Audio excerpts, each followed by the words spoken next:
A esta hora saludamos con Miguel Carvajal, secretario de la Gestión Política. Buenos días, Miguel, bienvenido a nuestro programa. Bueno, ya pasó la consulta popular, ya pasó el carnaval, hoy sí estamos sentados sobre la realidad y pues hay que empezar ya a responder sobre las aspiraciones que tiene el pueblo ecuatoriano. Y la primera es llevar a cabo, hacer una realidad lo decidido en la consulta popular. Para ello, pues el gobierno tendrá que hacer tres cosas en la Asamblea Nacional. Uno, enviar las ternas para la elección del nuevo Consejo de Participación Ciudadana.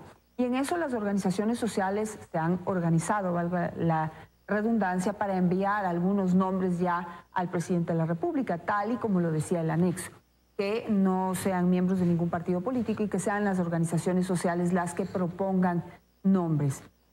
¿Hasta cuándo pueden enviar esos candidatos y cuándo ya el presidente va a ejercer su derecho de elegir los miembros de esas ternas?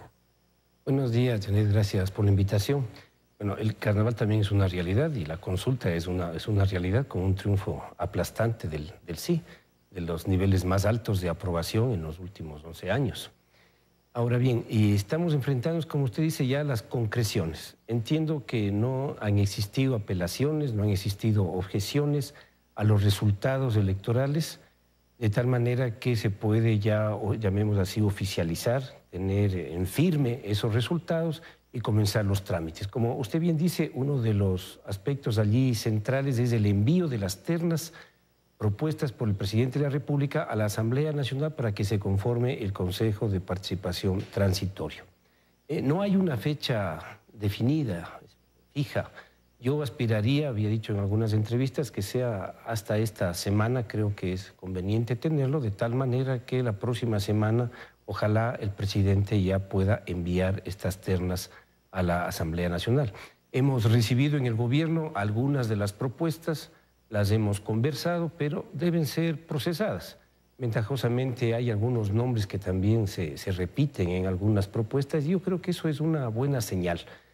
Conformar esas ternas en función de las necesidades del país en este momento, es decir, que sean personas, como usted dice, que no estén afiliadas a partidos políticos, que no hayan sido parte de ningún gobierno, que garanticen a la ciudadanía un trabajo transparente, serio, maduro, que cierre este ciclo de transición, yo creo que es un objetivo de todos, incluyendo obviamente el gobierno, ¿no? Porque parte del éxito que se ha tenido en este periodo de transición, en estabilizar el país, en distensionar el país, en plantear nuevos rumbos en democracia, en plantearnos la unidad nacional, ha sido la apertura y la escucha a la ciudadanía. Y esto evidentemente no puede ser la excepción en este caso.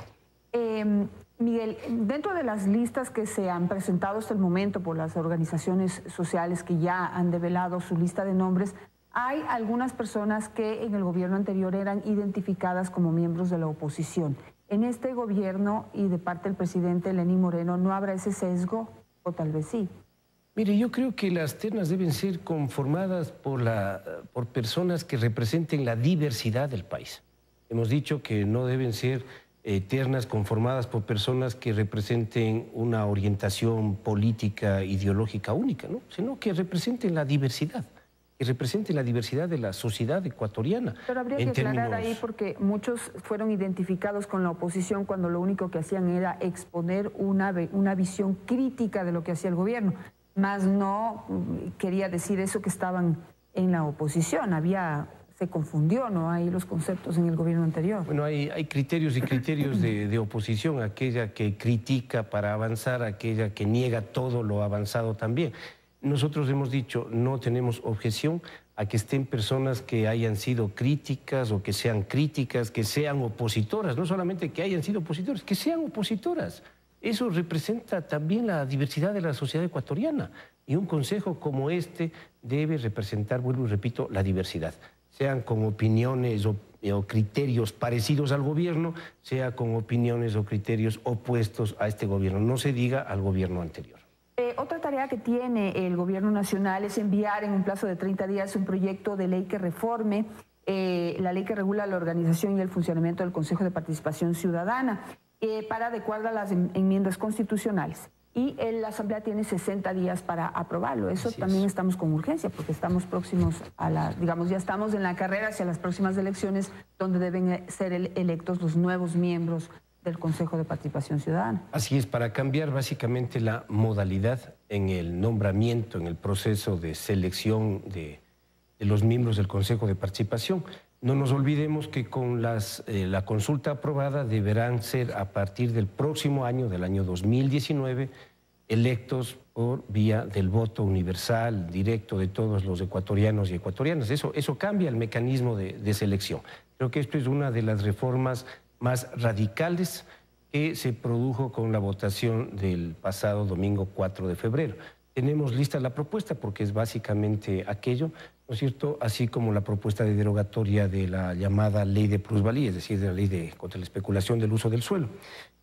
Vuelvo y repito lo que se ha dicho siempre, se requiere alguna norma que regule la especulación, por supuesto, pero que no afecte al desarrollo de la industria de la construcción generadora de riqueza, de empleo, y creo que la ley que se aprobó en la Asamblea Nacional contribuyó a la disminución del ritmo de crecimiento de la economía al paralizar casi la industria de la construcción. Pero hay que atender el tema de la especulación. Ahora, es que volver a hablar de una norma que controle la especulación, bueno, habría que ver el contenido, pero podría volver a causar el mismo efecto que ya se causó. Y lo que está reclamando la gente que está dedicada al mundo de la construcción es que ya existen las normas para controlar la especulación, simplemente aplíquenlas. Y digamos, partiendo de lo que ya existe o sobre lo que ya existe, se puede hacer algún refuerzo, más no se necesita un nuevo proyecto.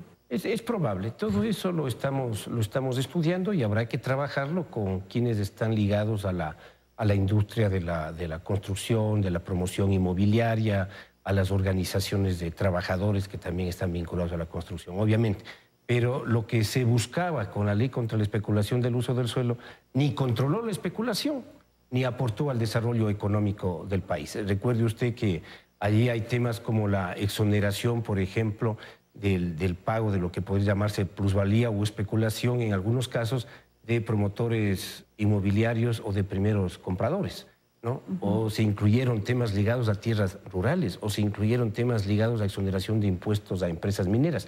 Todo aquello hay que regularlo de una manera adecuada. Sobre otros temas, está el tema ahí como latente, como yo dije, pues ya pasó esta etapa de que estábamos concentrados en esta consulta popular tan importante para el pueblo ecuatoriano, y ahora ya hay que centrarse en otros temas que estaban dejados de lado por esa razón. Y tenemos el tema, ese foco rojo ahí de Julian Assange.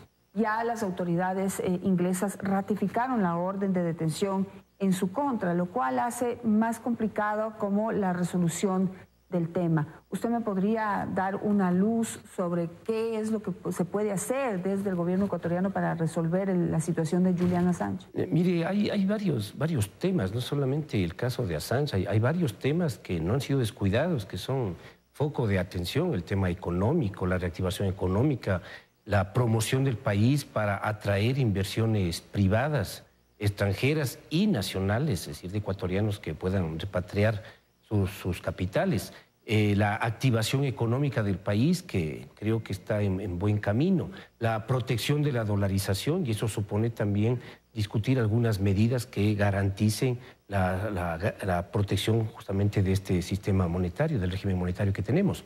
Hay el tema de Assange. Ahora, sobre el tema de Assange, que es un tema que lo maneja la Cancillería, nosotros lo que hemos señalado reiteradamente es que el Ecuador es y será un país respetuoso de los convenios internacionales, en este caso en lo que tiene que ver con el derecho de asilo, que obliga al Estado, pero también obliga a la persona que pide asilo a tener ciertos compromisos y una conducta apropiada.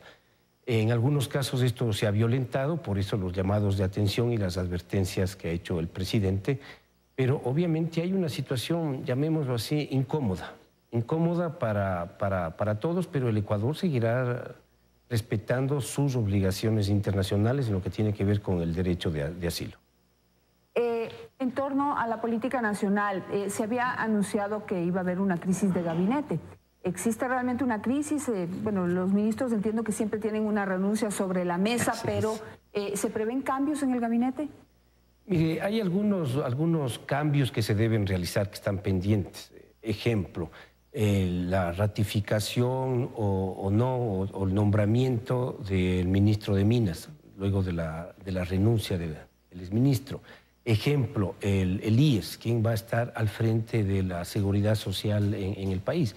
Pueden ser ratificaciones, pueden ser nombramientos.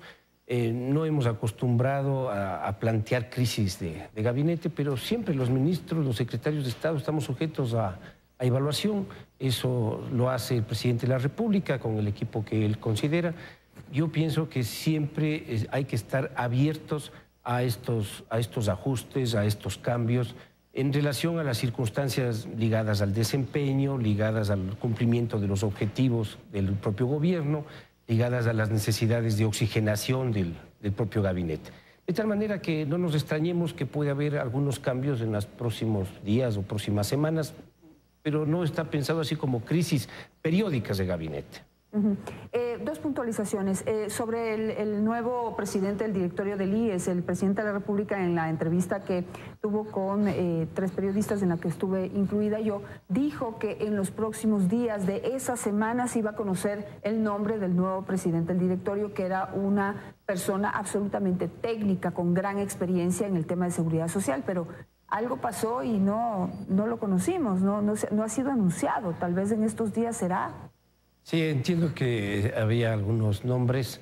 No le podría yo decir, Janet, no estoy autorizado para decirle esto ocurrió, pero seguramente es un tema que todavía el presidente no logró resolverlo y ojalá lo podamos resolver las próximas semanas. No es un tema fácil. Se necesita de personas conocedoras de la seguridad social, absolutamente firmes, con capacidades gerenciales. Necesita enfrentar una auditoría sobre el sistema de seguridad social que nos permita, entre otras cosas, por ejemplo, tener claridad sobre la deuda del Estado al IES, ¿no? De tal manera que eso toma su tiempo. El IES está funcionando, la persona que está encargada está con todas las responsabilidades, pero también con todo el respaldo del presidente de la República, pero se necesita ciertamente designar al delegado del presidente. Y por último, se circuló por estos días un rumor en el sentido de que el secretario de la SENAIN, Romy Vallejo, había renunciado y estaba pidiendo una embajada. ¿Es cierto que renunció? ¿Es cierto que va a ser enviado como diplomático? Bueno, como estuvimos en carnaval, algunos también estuvimos un poco desconectados. Todo funcionario puede renunciar cuando el presidente lo solicita o cuando uno decida también hacerse un lado. Que yo sepa, no hay ninguna renuncia oficial. Es más, me parece que ha habido un desmentido, pero son parte, ¿no es cierto?, de los cambios posibles, como el secretario de la Política o como cualquier otro ministro. Perfecto, muchísimas gracias. A Miguel Carvajal por estar esta mañana con nosotros. Tiempo de una nueva pausa. Al regresar estará con nosotros Vicente Albornoz con su segmento Economía para Todos. Enseguida volvemos.